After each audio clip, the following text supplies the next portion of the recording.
Hello students, आज का video बहुत इंपॉर्टेंट है। जैसा कि आपको स्क्रीन पर दिख रहा हो,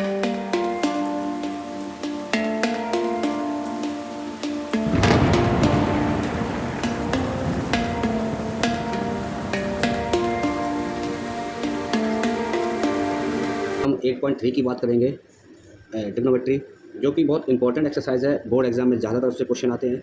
इस एक्सरसाइज में क्या है कि हमें आइडेंटिटी जो रेशियो ट्रिग्नोमेट्री रेशियो लिखे हैं उनको प्रूव कराना होता है।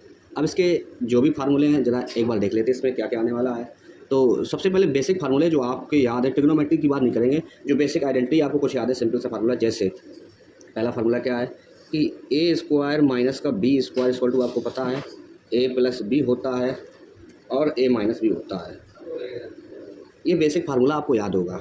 दूसरा एक और आइडेंटिटी यहाँ पे है, ए क्यू माइनस का बी क्यू, यानी कि ए क्यू माइनस का बी क्यू अगर देखा जाए तो ए माइनस का बी होता है, ब्रैकेट में ए स्क्वायर प्लस का ए बी प्लस का बी स्क्वायर होता है। उसी तरीके से हमारा ए क्यू प्लस का बी क्यू, ये भी ए प्लस बी होता है, ब्रैकेट में अंदर आ जाता है ए स्क्वायर माइनस का ए बी प्लस का बी स्क्वायर। ये कुछ बेसिक आइडेंटिटी है जो आपने 9th में 10th में पढ़ी हैं, इन्हीं का यूज़ होने वाला। अब ट्रिग्नोमेट्रिक रेशियो की आइडेंटिटी की बात करते हैं कि क्या है, तो कुछ फार्मूले इसमें इंपॉर्टेंट है, वो आपको ध्यान रखना है। और सबसे एक बहुत बड़ी इंपॉर्टेंट वाली बात बताता हूँ, ध्यान रखना है, जो 4th नंबर टॉपिक है, वेरी इंपॉर्टेंट है। क्या है कि इस एक्सरसाइज में आपको ट्रिग्नोमेट्रिक रेशियो, कॉस, साइन, सेक, कॉसेक, कॉट बहुत सारे मिलेंगे, लेकिन आपको जब क्वेश्चन को सॉल्व करोगे तो उसको हमेशा आपको याद रखना है कि चेंज जो करना है हमेशा साइन या कॉस के फॉर्म में ही चेंज करना है।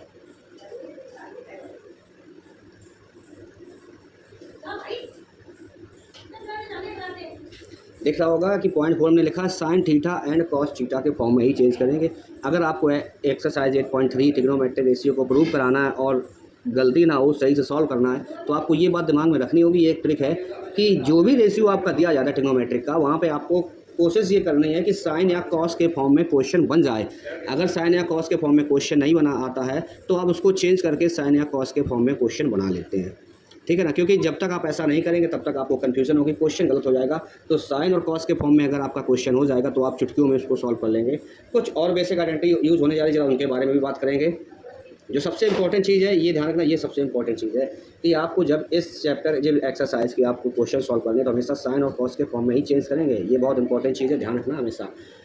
कुछ इंपॉर्टेंट आइडेंटिटी और हैं, जैसे sine square theta plus cos square theta हमेशा 1 होता है, आपको पता होना चाहिए। इसी प्रकार से एक आइडेंटिटी और भी है, sec square theta plus tan square theta equal to 1 होता है, sorry minus sec square theta minus tan square theta equal to 1 होता है। 7 question, cosec square theta minus cot square theta, ये भी इक्वल टू 1 होता है। यानी कि ये जो आइडेंटिटी मैं आपको बता रहा हूँ, ये इस 8.3 एक्सरसाइज में दम से यूज़ होने वाली हैं, तो आप इन्हीं का यूज़ करिए। और भी कुछ चीज़ें होती हैं बेसिक चीज़, जैसे आपको पता है कि अगर आपको टेन थीटा दिया गया है क्वेश्चन में और साइन अपॉन कॉस के फॉर्म में लेना है, तो आपको पता होना चाहिए कि sine tan theta equal to होता है sine theta upon cos theta. क्योंकि मैंने पहले ही बता दिया है कि इस एक्सरसाइज को सॉल्व करने के लिए आपको क्वेश्चन को साइन कॉस के फॉर्म में चेंज करना पड़ेगा, तभी आप क्वेश्चन को चेंज कर सकते हैं, वरना नहीं कर सकते। इसी प्रकार से कॉट थीटा को भी आप चेंज कर सकते हैं, कॉस थीटा हो जाएगा अपॉन साइन थीटा हो जाएगा, ठीक है ना। इस प्रकार से आप जब इस प्रकार से आप चेंज कर लेंगे तो आप क्वेश्चन करने में परेशानी नहीं होगी। तो ये कुछ बेसिक चीज़ें आइडेंटिटी थी ट्रिग्नोमेट्रिक जो आपकी यूज़ होने वाली हैं।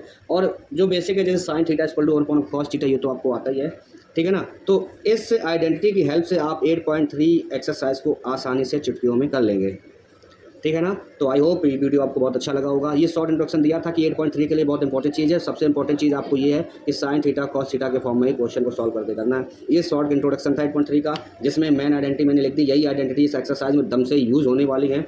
आप सही से इनको याद कर लीजिए, बिल्कुल करके नोट्स बना लीजिए। और भाई नए हो तो चैनल को सब्सक्राइब करना बिल्कुल ना भूलिए, वीडियो लाइक करिए, शेयर करिए। Thank you.